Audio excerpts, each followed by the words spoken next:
Morning, good afternoon, or good evening to everyone.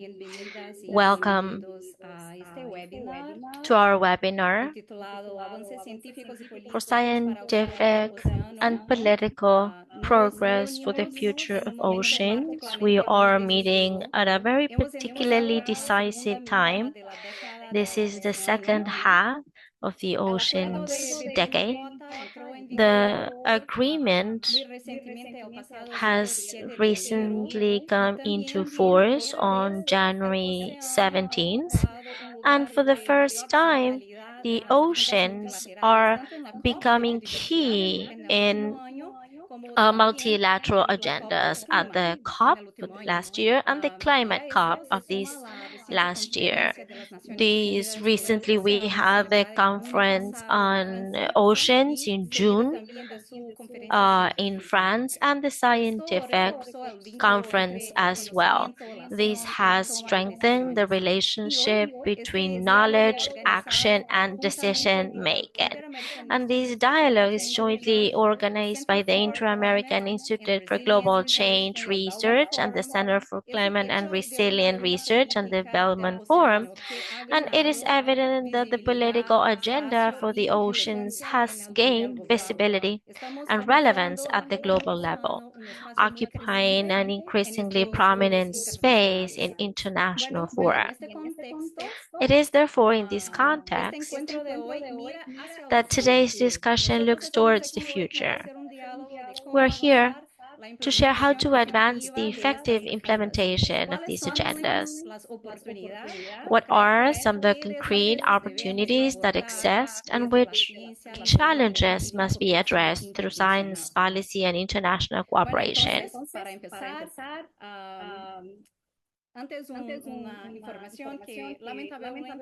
So, unfortunately, due to some last-minute commitments, the executive director of the IAI is unable to join us for this session, but on behalf of the IAI, it's my pleasure to invite the Director of Science, Omar López, to deliver opening remarks. Muchas Omar? gracias, Larisse. ¿Me escuchan? Thank you, Larisse. Can everyone hear me well? Yes, Sí, great. definitivamente. Gracias por esas Thank palabras you for de your bienvenida.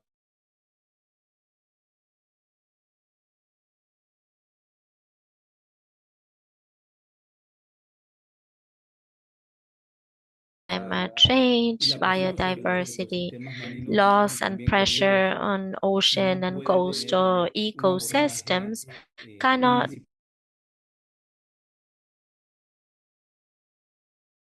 Curso approach to tackle tiene una it. mirada transdisciplinar al futuro de This los course océanos has a y creo que nace transdisciplinary view of recientemente de una oceans, necesidad and urgente de this is integrar, como dijo Larry the result también, of our true la conviction ciencia, la of the política need to pública, los integrate actores science, locales, las public herramientas policy, tecnológicas local y knowledge, construir respuestas technology, juntos, and build efectivas y sostenibles a largo plazo. responses that are Eh, effective and Van a haber bastantes sustainable ensayos in sobre el the long curso. Yo term. solamente quiero We will resaltar que este discuss curso further genera details conocimiento about the científico course. I just want to con la stress that the acción, course el brings análisis together crítico, la scientific colaboración knowledge, y los datos action, critical entre thinking, personas data, y también los territorios.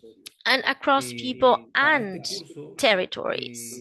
lo dirigimos pensando en profesionales, We investigadores develop this course y tomadores with de decisiones, así professionals, como también decision líderes en makers, áreas and prácticas de scientists comunidades in mind, para que puedan also tener la community capacidad para leaders, diseñar e implementar to proyectos equip inter y them with the transdisciplinarios capacity con un to sentido implement territorial inter y and de relevancia pública. transdisciplinary projects Los that are invitamos a very ser parte de relevant este at espacio the de public level. aprendizaje, de We want to reflexión y invite acción, everyone to donde el join us océano no se entiende to como un learn ecosistema, sino como un territorio and vivo, to understand diverso the y ocean not profundamente just as an conectado con ecosystem, nuestro but futuro como sociedad. a concept Quiero, that is antes alive de darle la and very palabra much part al of our siguiente society. profesional, I would dar las like gracias to, a este apoyo well, first of all, que nos ha thank dado the el cr support dos of Tier eh, 2, a la iniciativa del llamado the Instalación Colaborativa de initiative Investigación del of the Belmont Forum collaborative action of the y Belmont los actuales Forum, collaborative action for research, and to Larisse, the CR2 team that have made it possible to prepare this very well thought out course to enhance and impact the sustainability of our oceans. So on behalf of the II, I want to thank you, and we hope that you make the most out of this course. Thank you. Thank you, Omar. Now, next, let's welcome Pilar Moraga. She is the director of the Center for Climate and Resilience of Chile, to offer some background remarks and welcoming remarks. Good morning, afternoon, evening, wherever you are. For CR2, the opening of this course represents a true joy. We were so much interested in being able to share knowledge in our region, and we want to thank the II and the Belmont Forum for this partnership. This is a very interesting initiative. Students show a lot of interest. They come from different parts of the world, and they share the same concern over oceans and climate change. And we are adopting an interdisciplinary approach, which is the seal of CR2, to approach climate change as a complex issue that requires different standpoints, different perspectives coming together in understanding this global phenomenon that has such local impacts as well, very powerful impacts. So we are very happy to launch the initiative where we will address climate threats, the blue economy, the social impact, marine preservation, governance, environmental justice, and data for land use planning. So we hope everyone a very successful journey. And for the professors that will be involved, congratulations for this initiative, and thank you for collaborating with this great opportunity. Thank you, Pilar. Just to inform that we have simultaneous interpretation available. You can select your preferred language using the interpretation option in the platform. Es que nosotros tenemos interpretación simultánea, entonces pueden seleccionar el idioma. We do have simultaneous interpretation available, and you can choose the interpretation option on this platform. Vocês podem selecionar a tradução de preferência no globo da plataforma. Thank you again, Pilar, for your words. And so to help us to situate on this discussion within the current global political and scientific landscape, and also to reflect on the future of the ocean, it is an honor to give the floor now to Alison Coulson, Deputy Director of the United Nations Decade of Ocean Science for Sustainable Development, who will join us today representing the Executive Secretariat, Vidar Helgesen. Vidar had a last-minute call that prevented him to being here with us, but I would really like to express my sincere appreciation to Alison for your flexibility and willingness to join us today in such very short notice. Alison, thank you so much for being with us today. The floor is yours. Great. Thank you so much, Larisse, and thank you to Belmont Forum, IAI, and CR2 for the invitation and for putting this webinar together. I think it's a fabulous initiative. You're right, Vidar did really want to be here. He's passed on some of his notes to me so I can reflect on them. I've tried to put my own personal spin as well, but he does pass his apologies. And I think, I wanted to start, and actually, Larisse, you said a lot of this in your introduction, that the ocean is really in a unique place at the moment. And so are all the people who depend on it. We have these persistent knowledge gaps about the things that we don't understand about the ocean. We have accelerating threats that are coming together and interacting in ways that we could never have predicted and that we don't fully understand as yet. And then above and around the ocean, we have this very complex geopolitical landscape that's leading to complexity and multilateralism and really putting some obstacles in the way, quite frankly, of some collective efforts in ocean management. But in parallel, we do have this governance framework and this policy framework that is strengthening, and we can see that with the recent entry into force of the BBNJ agreement, the enthusiasm and excitement that is around about BBNJ across all sectors of the society. So while there are complexities and challenges for the ocean now and looking ahead, there is also good news. And where the IOC, the Intergovernmental Oceanographic Commission of UNESCO, comes into this is ocean science and ocean knowledge. And we really do believe that ocean science and knowledge can be a lever to really optimize some of the good things that are happening in the ocean space today. Science diplomacy, ocean science diplomacy, can help to promote multilateralism. It can help to build trust between member states as they're discussing some of these very complex issues and bring in other sectors of society to the discussions, to the negotiations, to the debates. It can inform development of policy frameworks. It can help to implement the policy frameworks that we have in the most robust and rigorous way, to track progress, to identify where the gaps are and where we need to focus our resources.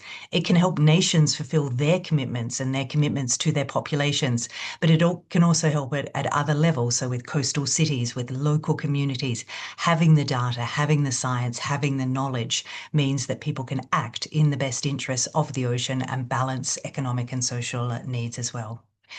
So as I said, I work for the Intergovernmental Oceanographic Commission of UNESCO. We are the UN agency for ocean science, not only the observations and the data, but also very importantly, what we're talking about here today, which is the science to policy piece.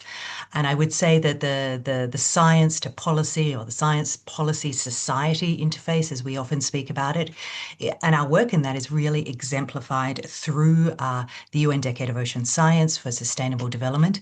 This is a UN-led initiative, but it is very much a global action framework for all sectors, all actors across society, so that we can promote, accelerate, and really ensure that we're getting the best science to where it needs to go to inform policy. So through the Ocean Decade, we have 62 global programs, over 600 projects that are working to fulfill 10 Ocean Decade challenges to identify, generate, and apply the science to inform policy and decision-making from the global to the local level. The decade also tries to look at some inequities in ocean science. We do a lot of work on capacity development, and I really congratulate you. And the training course that's being launched here today is a fantastic initiative, which really aligns with the priorities of the Ocean Decade in transdisciplinary research. But to have science that informs policy means doing science differently. It sometimes means science that is more expensive, that takes a little bit longer, and so resources are essential. And that's where our relationship and our partnership and our friendship, I would say, with the Belmont Forum really comes into play. And we're absolutely delighted with the collaboration around the Oceans 2 CRA that you'll be hearing more about in this webinar, the fact that it is a formal decade contribution. It is a transdisciplinary multi-partner initiative responding to emerging challenges, and it literally ticks all the boxes of the principles of the Ocean Decade. So we're absolutely thrilled that this is something that we've been able to do together, and we feel that it's going to make a huge change in the science policy landscape. So look forward to great engagement in the CRA moving forward, and particularly for the Ocean Decade as we lead up to the 2027 Ocean Decade Conference. It's going to be held close to where many of you are now in Rio de Janeiro in Brazil in April 2027, and it is going to very strongly focus on what do we need to do to the end of the decade to get the science policy society piece right? And then what can we build as the legacy of the ocean decade after 2030?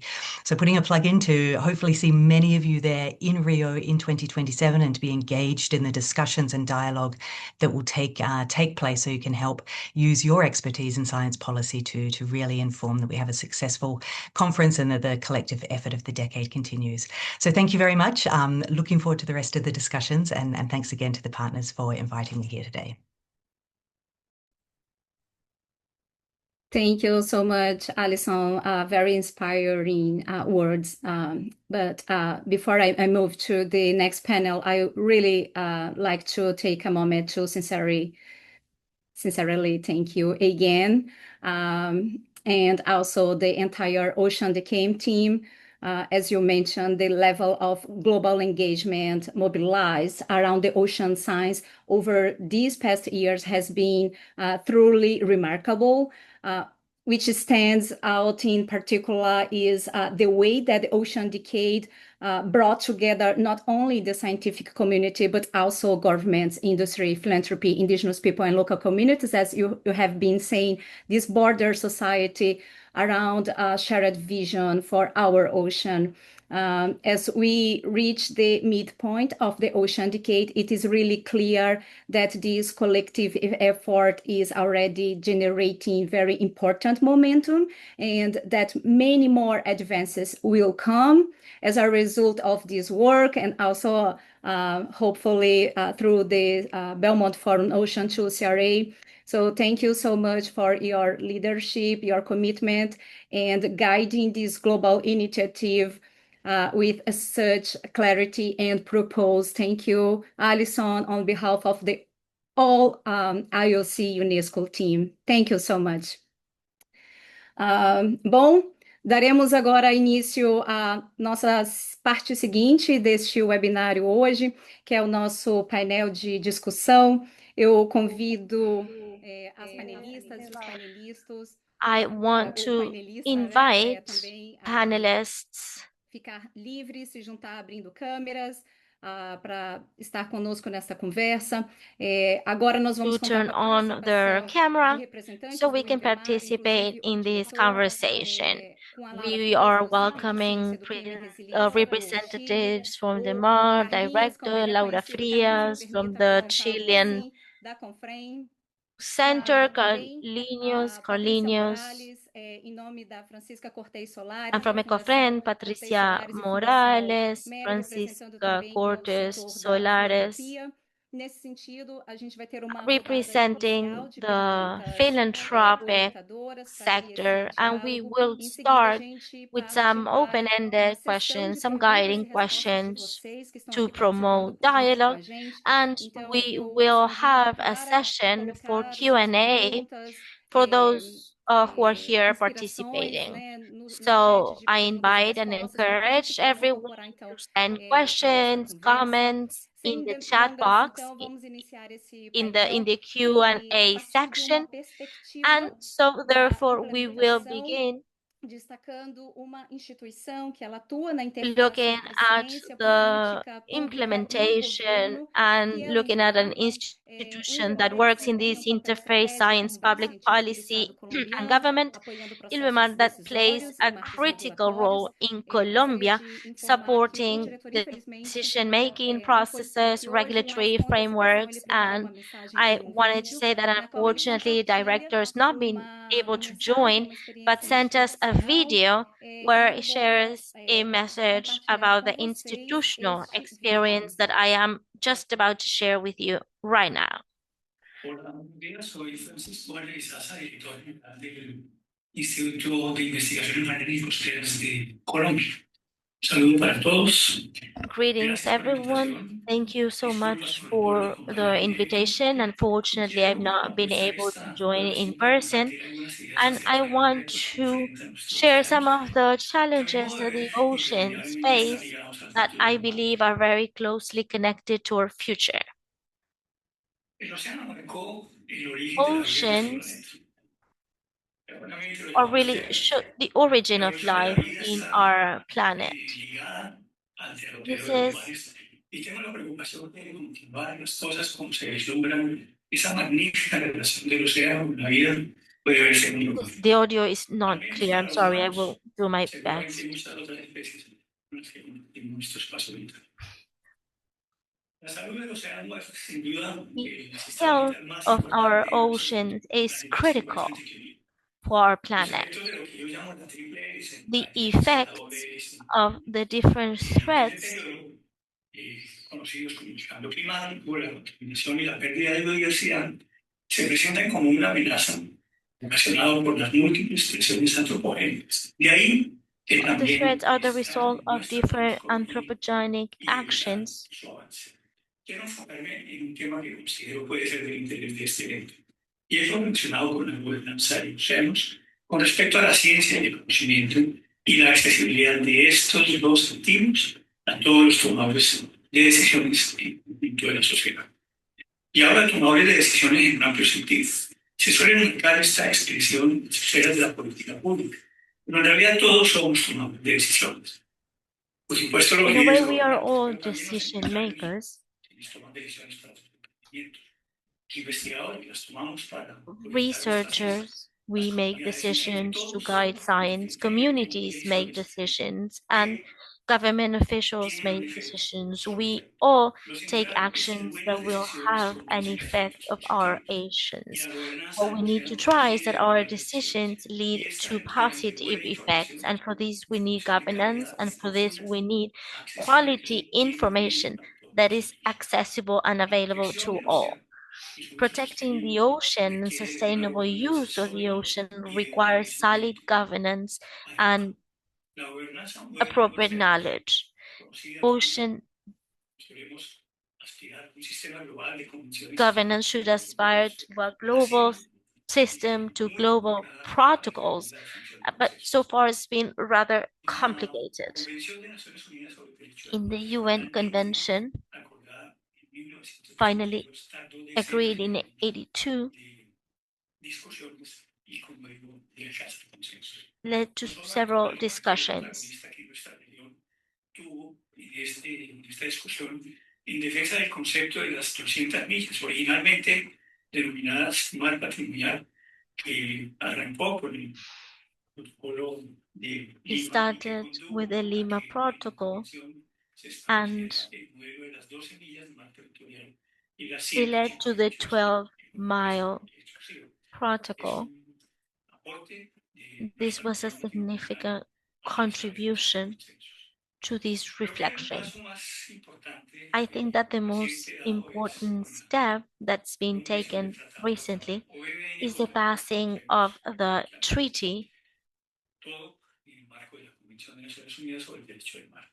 under the Este framework of the tratado UN arranca Convention. formalmente este 17 de enero de This 2026. formally means that Establece in normas January jurídicamente vinculantes, y 2026, hago énfasis en esto, binding regulations, legally actividades binding humanas con regulations respecto a la were gestión de passed los recursos for hídricos human marinos, activities entendiendo and que the esto es muy importante, management of la marine distribución justa y resources, equitativa de los beneficios including derivados del mar fair para toda la distribution comunidad. of the Las benefits evaluaciones resulting from the de sea. impacto So, ambiental para algunos the estándares evaluations estrictos and en environmental términos de impact cumplimiento. regulation La definición de herramientas de assessments gestión are de los territorios y robustly mecanismos regulated, protegidos, y tal vez sobre lo que me gustaría and hacer so énfasis más are adelante, protected la areas. cooperación, el desarrollo y la transferencia de buenos Cooperation, conocimientos development, and para knowledge aprovechar las sharing and territoriales marinas. transferring Para are maximizar los beneficios critical. de este nuevo escenario, To es maximize the fundamental benefits of que this en new primer lugar scenario, it is debe critical restaurarse e igualmente that we protect importante saber and cómo hacerlo restore eficientemente. Desafortunadamente, our en una resources, and we región need el to know how conocimiento to do sobre it el derecho efficiently. no es suficiente Unfortunately, our y esta knowledge definición of the exige ocean más is not ciencia sufficient. y menos conocimiento. Even even more so Lamentablemente, considering sigue that it's the siendo un largest una falta de ecosystem. datos e información. Unfortunately, there Es is a urgente lack of data, urgentemente contar con la and it capacidad is de very los urgent actores, los that gobiernos en we general y las comunidades, como lo he dicho, para have the poder support of all entender y actors, aprovechar esa governments, información business sector, enviada a la comunidad communities to inteligencia de produce recursos del knowledge océano para and analizar y to tomar decisiones que propendan protect por un the desarrollo oceans sostenible del and océano be able to make y sobre decisions todo that con provide for the sustainable development of oceans and accessibility to information. All biological groups that are characterized by science are found in the oceans. Out of the 34 of these groups are present in the ocean. I believe they all are. We might not have found it yet, especially considering diversity.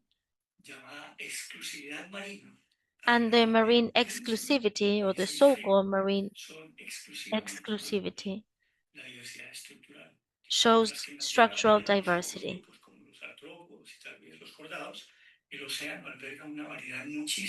The ocean is home to a very wide variety of systems. We need to acknowledge the ocean and the role that they have for climate regulation and the danger that the planet's facing unless we stop climate change and the dangers to biodiversity. We now have recently passed treaties and we need to work in that direction. We need to find climate solutions that are based in oceans that are fair and prioritize those countries that are lagging behind, small island states that suffer the biggest impacts, and the coastal communities that are the most vulnerable. We need to promote solutions that are based on nature and tackle mitigation, adaptation, and resilience targets. We propose several actions, for example, the development and design of ocean science and the goals for 2030. Some of them have been reached in the region, and we need to look into the future on how to protect ecosystems, considering the presence of plastics. So we also need to work with chronic threats and also sea level rising, the loss of biodiversity, plastic contamination, and the indiscriminated extraction of resources, also creating solid monitoring systems in order to include this information to have good climate conditions to ensure security, scientific rigor, and alignment with national and international objectives. Also using innovative financial methods involving engaging the private sector, also philanthropic institutions, and other marine institutions focusing on different nature-based solutions. Also committing to providing monitoring of oceans in the entire surface, in particular those that find it difficult to adapt and to increase the resilience of less developed countries. And also something that is even more important is to strengthen cooperation, scientific connection, exchange of data, also capacity sharing and coordinating political efforts. And also when it comes to creating strategies for transparent access to information, building capacity in the regions to make the most of this information for all decision makers. I would like to conclude this conversation with a message inviting everyone to protect the spirit of cooperation, understanding among the stakeholders associated with the sea, and recall a passage from the mythology of the indigenous communities of the Sierra Nevada de Santa. First, there was the sea, everything was dark, there was no sun, no moon, nothing. The sea was everywhere, the sea was the mother was not people. She was thought and memory. Thank you.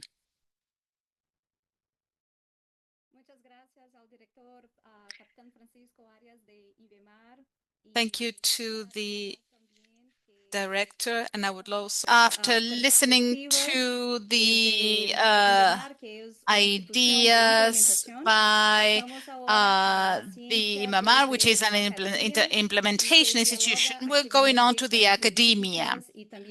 There is a conversation with policies and territories here as well. So I would like to invite Laura Farías from CR2 Chile to talk from her experience. What can you tell us about the scientific advances of TD science in the last few years, and which remain the structural limitations?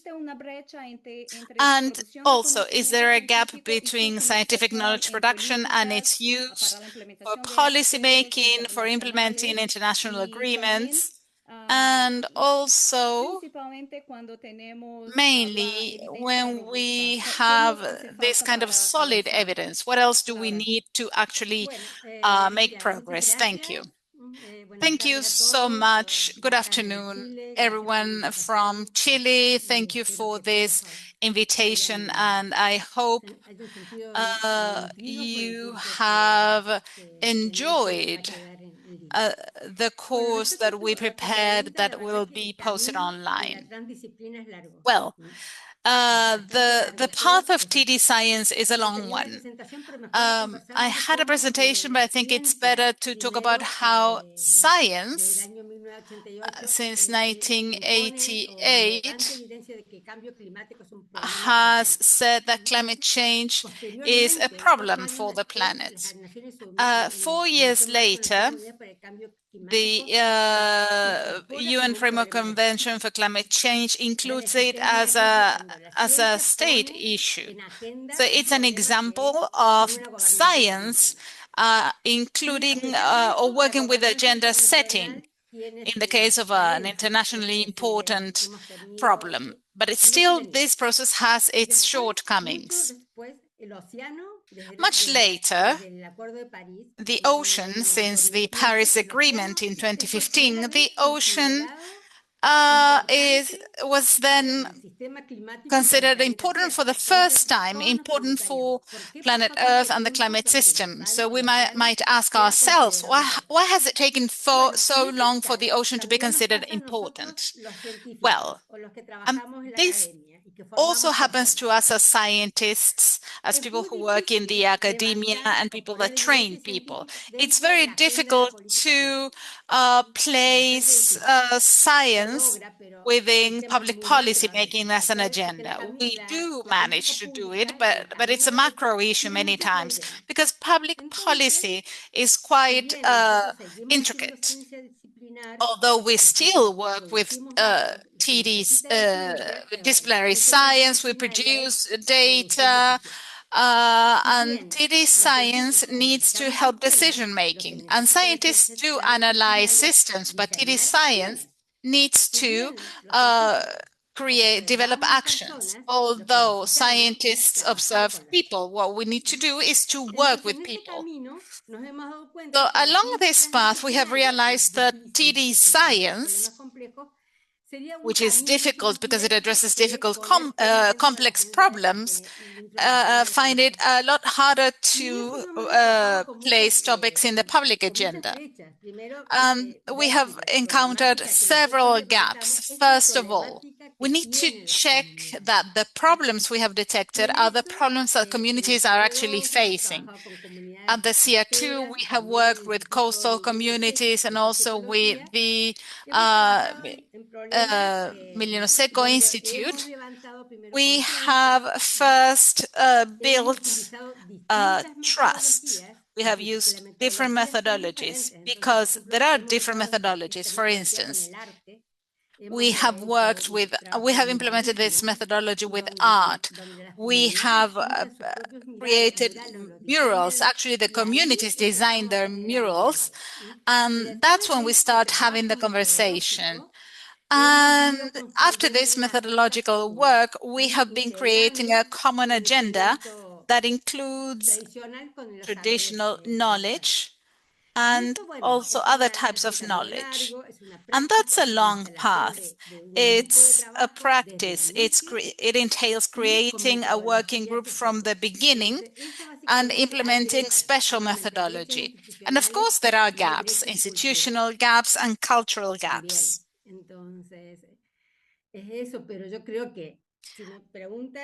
But if you ask me if we are moving towards TD science or if most scientists do TD work, I would say that the path towards actions would be much shorter if we were all to implement TD science. Thank you.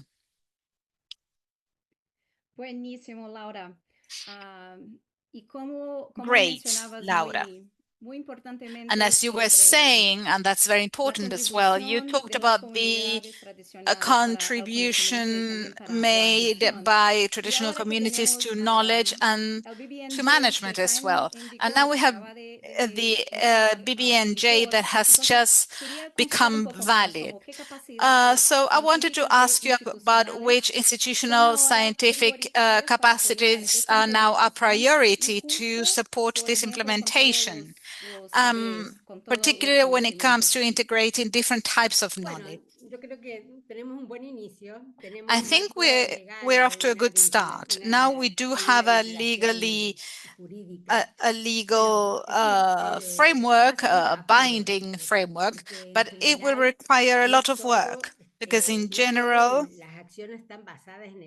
not every action is evidence-based. There is evidence, yes, although there are knowledge gaps as well, in particular regarding the high seas. But usually these knowledge gaps will be challenged by interests. What type of interests? National interests, power asymmetries. So I believe that cooperation and capacity building actually allow countries, or maybe developing countries or countries that are strengthening their science, they need to do capacity building when it comes to collecting information, institutional issues, institutional gaps. So they need to draft a common agenda. I think that this high sea treaty is a huge challenge. We are now beginning to work, and I think we have an opportunity to do this correctly from the beginning. Thank you so much, Laura. As you were talking about ocean policy implementation. Sorry. I'm going to speak some Portuguese to now talk to Carlinhos. So, the implementation of policies, of ocean policies.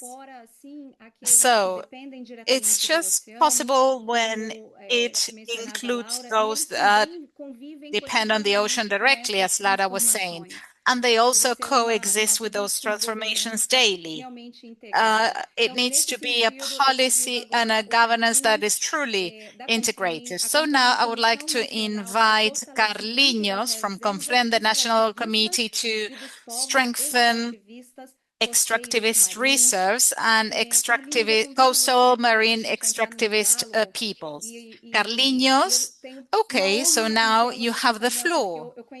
It's an honor for us to have him here because I know his work very well, and I would like to explore this experience so that we can better understand how this traditional knowledge of communities that fish and extract materials can be adapted to ocean governance and climate adaptation. Thank you so much, Larisse. Thank you for the invitation. It's an honor for me to be here today. First of all, I would like to greet my colleagues and thank you for this opportunity to have a conversation. I am a fisherman from the Abrolhos region to the south of Bahia in Brazil. I am from the CONFREM organization that works throughout the coast of Brazil. Our main aim is to defend traditional and extractivist peoples along the coast of Brazil. We work according to territories with fishermen, and communities want to protect the environment and their livelihood as well. We always say this. Beyond the fact that they depend on the ocean, we are part of the ocean. Our life perspective, our universe, cannot exist without the sea. And that's how we relate to each other from birth with our communities. That's how we see ourselves. And any kind of violence sustained by the sea is also sustained by us. And this cannot be seen independently from our environment. It has to do with our capacity to react, because we act to defend the place where we live. I understand that humankind has a lot to learn from traditional peoples and communities when it comes to the legal context, international regulations.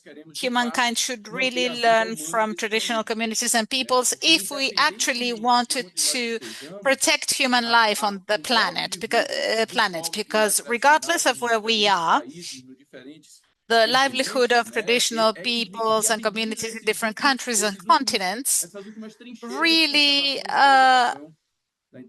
have made it possible for us to live like this.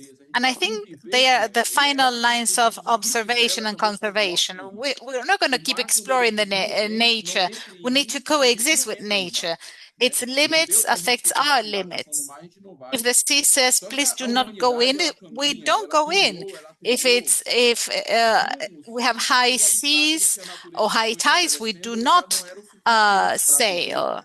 We're trying to overcome the barriers of nature sometimes because humans wanted to explore and affect things. So I think that, and we were actually supposed to defend all this. So traditional knowledge, our way of life, our connection with the communities and the academic sector can show the world which is the right way or path. It doesn't have to do with degrading to survive. It has to do with the mutual coexist. Larisse, do we have some time to answer the other questions? I would like to make a connection and connect the other two questions I would like to pose, and to better understand the work done with the academia and researchers. I would like you to tell us about the risks that public policy for oceans and coastal areas. What would be the risk of making decisions without the active participation of communities like yours, where you work to protect nature every day, and also traditional scientists? How can we integrate everything? Which would be the ideal conditions to integrate these types of knowledge, the future governance with the ocean, for the ocean? How can we include traditional science and regular science for effective decision making? Well, today in international policy making, we see that unfortunately, despite everything that science is saying, apparently we are taking steps back. There are disputes, also power struggles among countries. The planet is being ignored. And I believe in agreements in the Oceans Conference held in France. At the beginning, we really felt that there were peoples lacking in representation. There were no peoples from Latin America, Africa. And we believe that public policy making and consolidation is based on intergovernmental impacts, agreements, and also internal agreements within society. Societies need to appropriate this. Workers need to understand this because public policy is more useful when we understand it, when we understand why, and when we learn to implement it. That can be built. And we have done this very well in Brazil, I think. We worked with the government to consolidate and implement these public policies, which is then what lasts over time with different types of administrations, left-wing, more progressive governments, right-wing governments, and we have learned how to do this. Regarding knowledge, Larisse, I think that we need to have a more egalitarian perspective. It's a challenge to understand that the other person's knowledge is different, but still legitimate where we work. So participation needs to be truly genuine throughout the process: planning, decision-making, resource implementation, when it comes to implementing the actions to protect and preserve resources, because the communities are there, they are precious. Some of them are being removed, others are being criminalized. Even when it comes to the energy matrix change, as climate issues are the major threats they are being affected by, then we need to consider that the production model based on hydrocarbon exploitation has led to mistakes. And when we are changing the energy matrix, as is the case now, we cannot make the same mistakes, rights violations, also criminalizing cultures, which is something that might happen, but we cannot make the same mistake again. And this is the ocean's decade, so we shouldn't forget those that have always been in the sea. We need to consider the future of boys and girls. Because I'm here in Brazil, in a protected area, in a conservation area. But we'll also have a larger commitment to every people that lives by the sea around the world. And we need to remember that the knowledge of traditional peoples needs to be protected. And we count on you to do this, to protect the communities, to support them, so that knowledge can be collected, protected, so that the communities are protected. These local communities, indigenous peoples, they should be protected.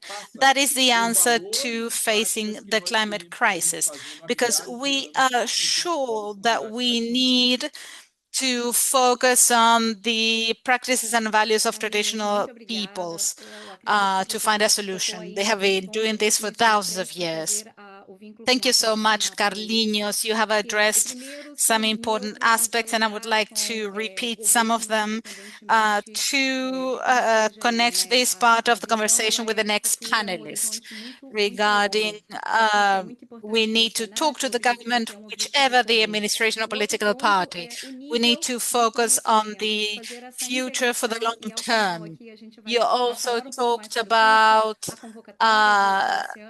level of knowledge, you talked about integration, we'll be talking about the oceans call, the course as well, and you also mentioned funding. And funding needs to include every scientist that is part of an interdisciplinary project.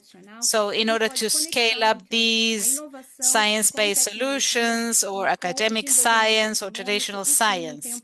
And we also need technologies to promote economic development in real time. In this sense, Patricia Morales, thank you so much for being here on behalf of the Cortés Solari Foundation. And also the Meri Foundation. It's an honor to have you here today, both of you, and thank you for so much experience from philanthropy. In this sense, I would like to ask you, which are the criteria that are the most relevant when it comes to investing in ocean projects with long-term systemic impacts? And also, how can you add value to TD science, the science that includes different types of knowledge, academic science, traditional science, governments, and from different areas, so that it is public policy oriented, so that we can support these real transformations in territories, communities, for us to have the planet warm. First of all, thank you, Patricia. Thank you so much for the invitation. The IAI, the Belmont Forum, the CR2, of course. There's many people I love there, the Lauras, Alison. I'm here representing Francisca Cortés Solari, our president in our foundation. Let me just share my screen because I have prepared some slides. Can you see my screen? Yes. So when we talk about the role of philanthropy, there are many ways to address this, but I think that we need to talk about funding, first of all, the funding gap. And it's a multi-sector issue. And it's not enough to just include the public sector. We need a civil society as well. And remember that there is a huge deficit every year. We could compare this to weapons budgets. But actually, we are not investing. It's not just the public sector. Only 2% of the philanthropic funds are allocated to climate issues. So how do we increase the funds that focus on the 2030 targets, and in particular the oceans? Why? Of course, we've already talked about the role of oceans in sustainability. That's a fact. Within our analysis regarding why oceans are important or ocean solutions are important, there's something that's very interesting, in particular in conferences. We need more science, as Laura Farías said, but also there is science enough to make certain decisions.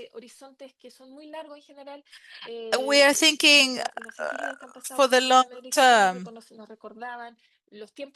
And the science has different timelines, different than public policy. Usually, markets are not mature enough, and there are high return costs. In philanthropy, we talked about de-risking, which is investing in projects or services that are not considered attractive by the market, public, private market, the civil society. But in a way, philanthropy can become a link to reduce, maybe not the risk, but the uncertainty connected to some projects, so that other sectors can also invest in that. Governments cannot truly take on many projects because of the political cost. They don't have a majority. Someone talked about that earlier on. There is not enough data to develop actions, equity, funds. If someone wants to invest in sustainability, they can invest in a company. There will be a direct environmental result, and it's not easy to do. I want the companies that I fund to be sustainable, for instance. There is no direct link. So philanthropy allows us to fund science, but also scientific technological projects in their early stages. The idea is to take on this first loss risk in order to protect the environment. And that's very important. We also need to talk about that because it's a bridge that is not so common, but it's usually very important regarding what we are addressing today. So de-risking allows us to facilitate some public policy options. I would like to share some examples with you. The idea is to facilitate the process through public policy adoption, also creating mixed funding mechanisms. It's called blended finance. So philanthropic organizations can fund these projects. Philanthropy is not the same as corporate social responsibility, because corporate social responsibility does depend on the board of directors of a company, so it follows different criteria. It's also not the same as an NGO, because, for instance, we promote biodiversity conservation, etc., and that gives us some editorial freedom to the board when it comes to allocating funds in a blended way. It also allows us to engage the private sector depending on the institutionalities of each country. There are different degrees of trust/mistrust among sectors, and sometimes philanthropy sometimes it allows us to reduce this mistrust, and we need to be intelligent when we do this. And the role of scientists is very important here as well. In our experience, many scientists are very well trained when it comes to being generous with their science, in the understanding that their knowledge is not usual, is not for everyone to understand, and expressing it with easy words is difficult. And congratulations to them. But other scientists are not so open, and it takes more work. So I think we need to make a joint effort to have a conversation. De-risking also allows us to replicate projects and scale projects up. So we need to have long-term impact as well. I think that technology is a very useful tool. Now I would like to share with you two examples. One of them some of you know. This is a project that was implemented in Chile some years ago. It's called the Blue Boat Initiative. The idea was to work on the blue whale in the Corcovado area because they capture 37 billion tons of CO2 during their lifetime. So what we did was place buoys there to understand when a whale was close, to let ships know that there were whales nearby. The buoy was unfortunately destroyed, but project developed a few living assets that were used later on for other things. This project entailed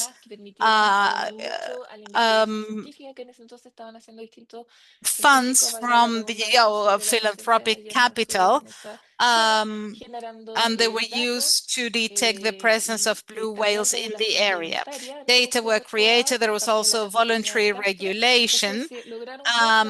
So there were many achievements that maybe were not included in the project plan at the beginning, but through governance, there were many things were achieved.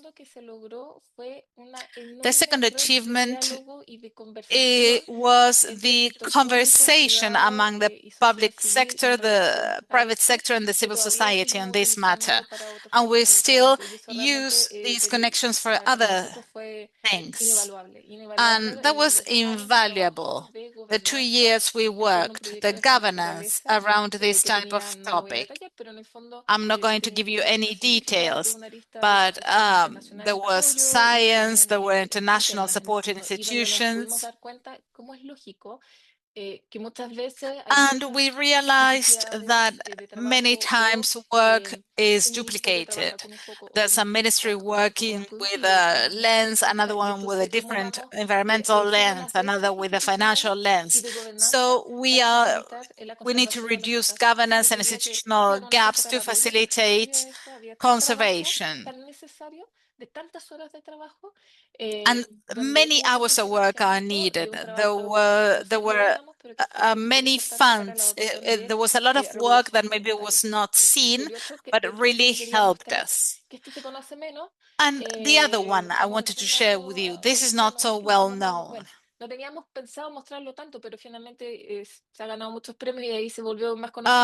It has become better known because it has won several awards. This project took 7 years.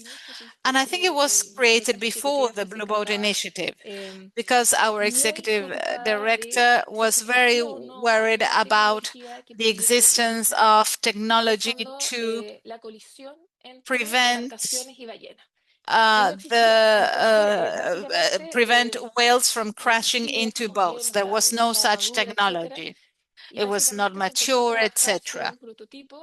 So we started working on a prototype, a proof of concept that should be as sustainable as possible, but at the same time that it would include every tradition, every shipping tradition. So the boat was built. We worked with Vicente Sejes. They worked with Chilote experts, but with technology from the Netherlands. And this showed us how philanthropy can measure the risk before other institutions can consider this a profitable activity. The idea of investing in a sustainable ship. Why was this Cachalote project so important? Because today some people have talked about the fact that Chile could have this type of sustainable industry because Francisca was awarded the Ocean Nobel Prize. We didn't know it existed, but they told her that it was amazing that to see that CO2 emissions were so much lower. So Chile might have a new sustainable industry, but to do that, we need to get a proof of concept. We also knew that the private market was not willing to fund this type of industry. It took over 7 years and it cost so much more than this kind of ship. Why? Because we needed to introduce new technology, test it, etc. And of course, traditional banking would not allow this. A track record was created, and this actually was implemented, and it has come as a surprise. Because Francisca did this thinking about the need to keep thinking into the future, but also we need to consider the possibility of this being replicated. It is possible to have a boat of this kind that would contaminate less. There's a website that explains this quite clearly, but also they proved that we could integrate science and education on one platform, because how this was done at Chiloe with Chilean artisans that do some woodwork the old way, but with technology from the Netherlands. This has shown that we do have an ancestral memory to recover in our territories in order to create a new industry. This also allows us to create more sustainable maritime solutions that come from the global south from Chile, and that require de-risking, because otherwise it would be impossible. So this creates visibility, credibility. We're so happy with this. And it also shifts the conversation from it is possible and to how we're going to scale this up.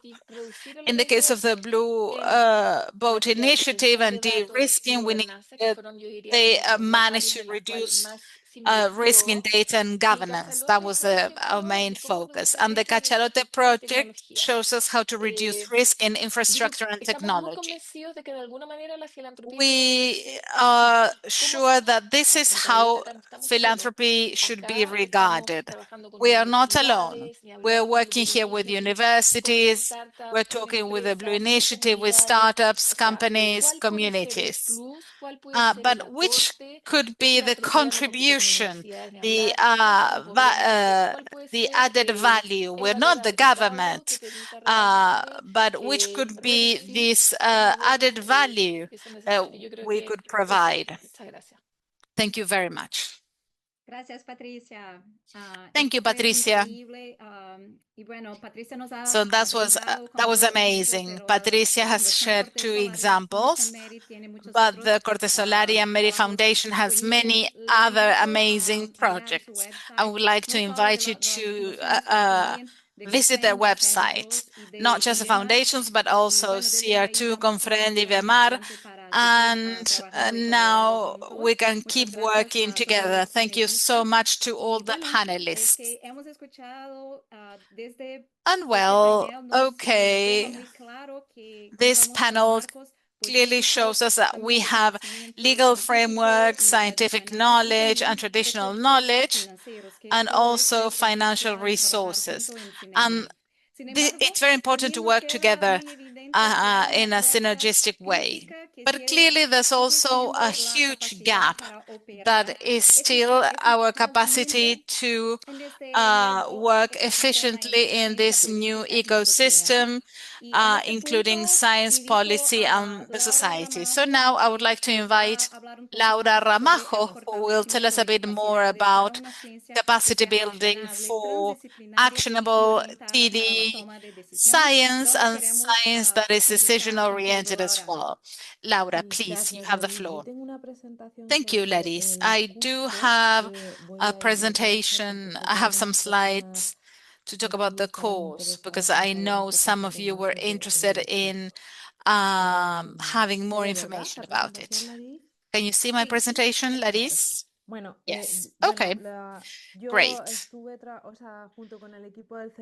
I worked with the CR2 team and the IAI team. We've been working together for a few months on this course about TD science for the future of oceans within the Belmont Forum Ocean CRA. I am a CR2 researcher together with Laura Farías. We work with coastal zones, Pilar as well, etc. So now we're going to introduce the team that created the course. The vice president, and also I participate in the IAI as a member of the scientific committee. The course became available a few months ago. It's available in English and Spanish. You have all the material in English and Spanish with subtitles or recorded in both languages. And I would like to tell you about this CRA, but you will hear more details about this later on. It's a Belmont Forum call. The aim of this call is to support TD science in the context of the Decade of the Oceans. It funds 36-month projects, and it promotes the joint work of different countries and disciplines in areas like biodiversity conservation, nature-based solutions, ocean biodiversity, climate integration, the future of nature, ocean governance, and ethics for sustainability. These are topics that the previous panelists have already addressed. The course was organized by these three institutions, the IAI, this regional intergovernmental organization that includes 19 members across the Americas, and they work in the science policy interface with society in order to address the main changes and challenges posed by global change in the region. The CR2 is a research center located in Chile. It includes researchers that work in interdiscipline and transdiscipline.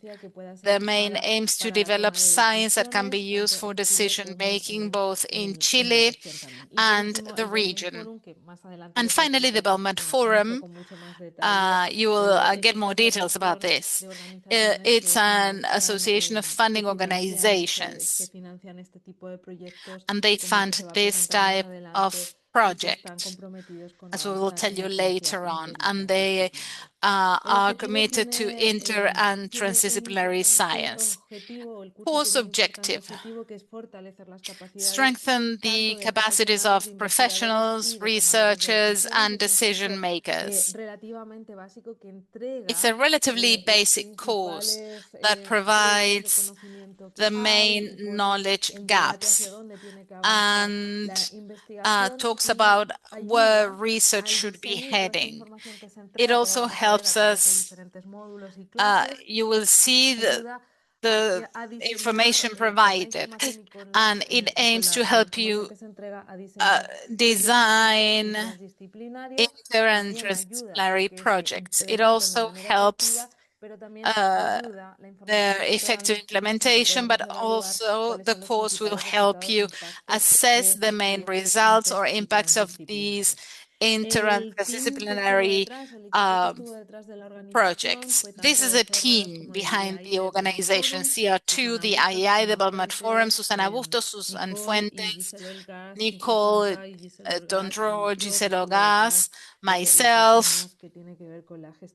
I mainly worked with managing course contents, and from the IAI, Larisse, Irene, Omar, Laila, Sandroni, Anna Stewart. So this was the committee that organized the course. Beyond its components and contents of each lesson, there was a lot of work, organization and all that. It's an online course, and I will show you the course later on. The course has an interdisciplinary team from different institutions. These are researchers.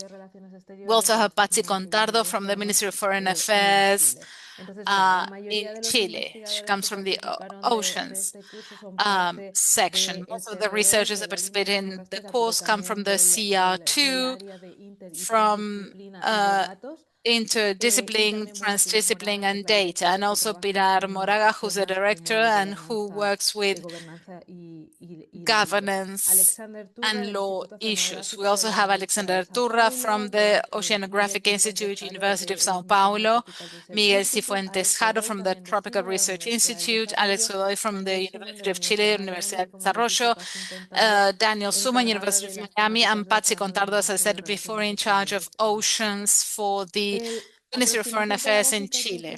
Pedagogical approach.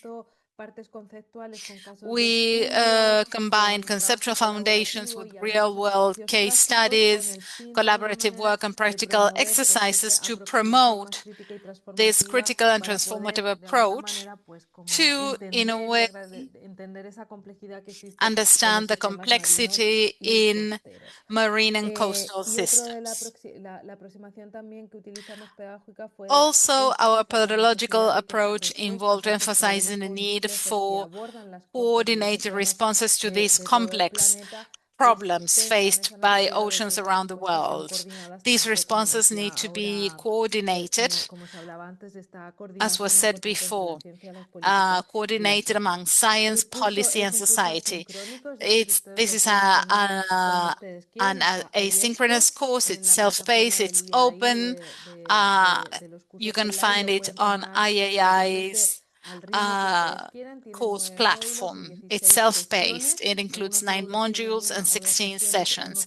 Some modules have 1 or 2 sessions. There's just one that has 3. And they take between 30 and 60 minutes at most. This gives you an idea so that you know more or less how long the whole course lasts. These are the 9 modules, one about threats, vulnerability, impacts and solutions regarding oceans. There's a specific module about transdiscipline and interdiscipline to understand the complexities from a conceptual and epistemological perspective, and also how we can actually implement interdisciplinarity and transdisciplinarity in these challenges faced by the oceans.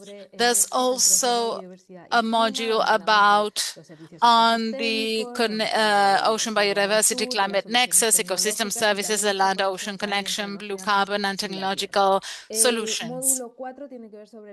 Module 4, international agendas, and the various agreements that are now being debated, approved, ratified, and the ones that are already valid. Module 4, ocean governance and multi-level cooperation.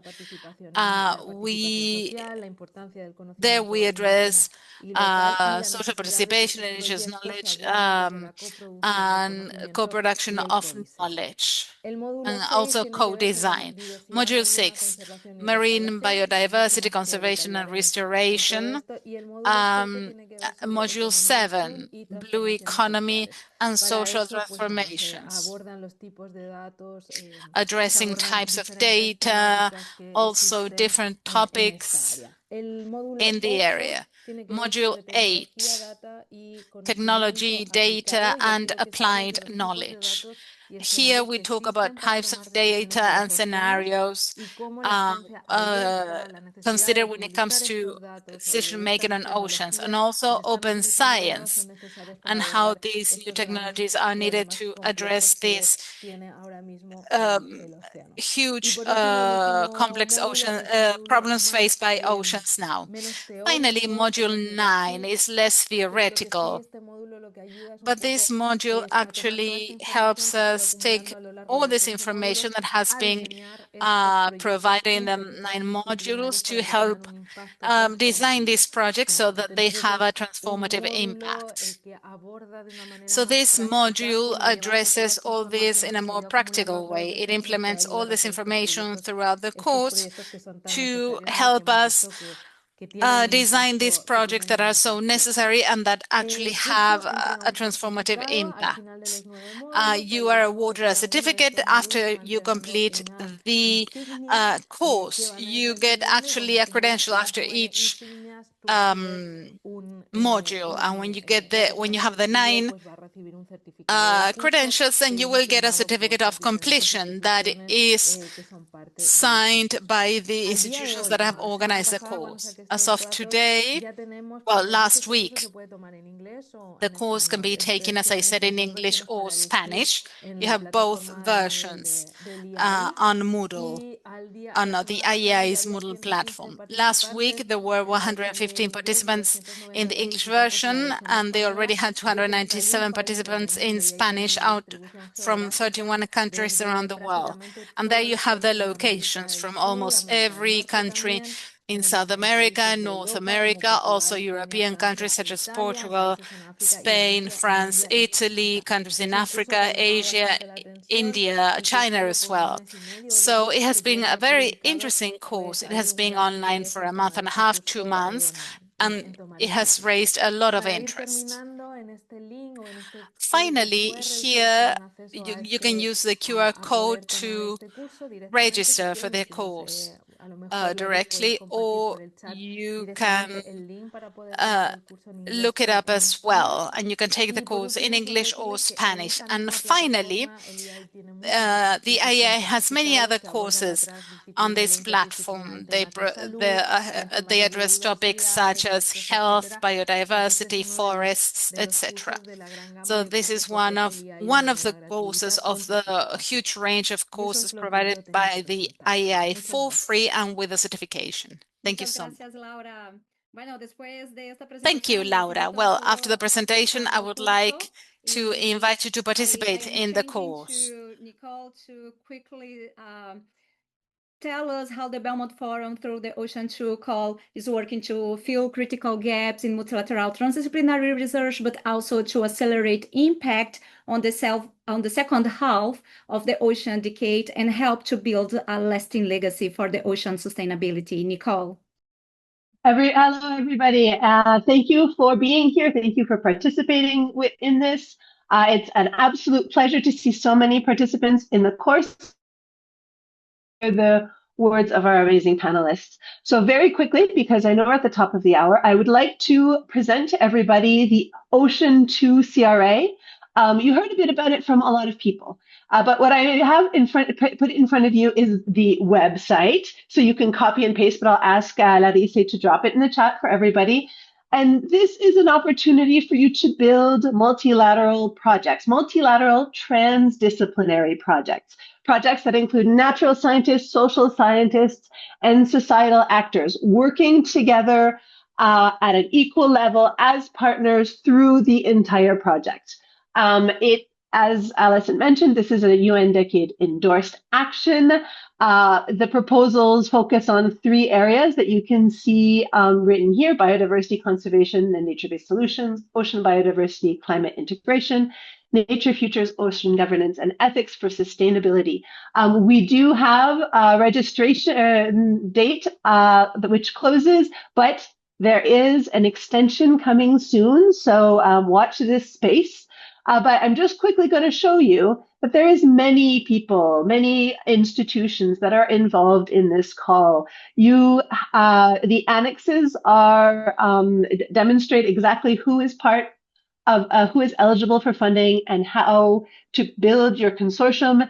And you can see that this call is getting more and more global. And hopefully we will see a few additional funding agencies join the ranks before we get to the closing deadline for the registrations. So we are very excited that you're all with us today. We hope that in taking the course, the links of which I think were also in the chat at some point, you will learn more about transdisciplinary ocean science and how key it is to our future. And you will be inspired to work with your friends, your partners, your community, to develop projects that will help us to really move that yardstick forward. So thank you so much. And I look forward to seeing your proposals or your projects when they're successful. Thank you, Nicole. Bom, vamos seguir agora para o encerramento, então, devido à hora. Hoje nós vimos que existe desafio que não é apenas produzir mais conhecimento, mas alinhar esse we know that there is a huge challenge. It's not just producing knowledge, but it's aligning it with the policies, funding, and different capacities. The future of the ocean depends on informed, evidence-based decisions with the participation of different stakeholders: science, the government, citizens, philanthropy. We've talked about many things, that the political time is now. And actually translating this ambition into implementation is very important. We'll keep working together towards a blue agenda. We are here to help you to answer any questions by email because we have no more time, so we couldn't have the Q&A session. But once again, thank you for your time, your commitment, and for being part of this conversation with us. Thank you so much to all the speakers, the CR2 Development Forum, the IAI for organizing this, the technical team, and of course, interpreters. Thank you so much.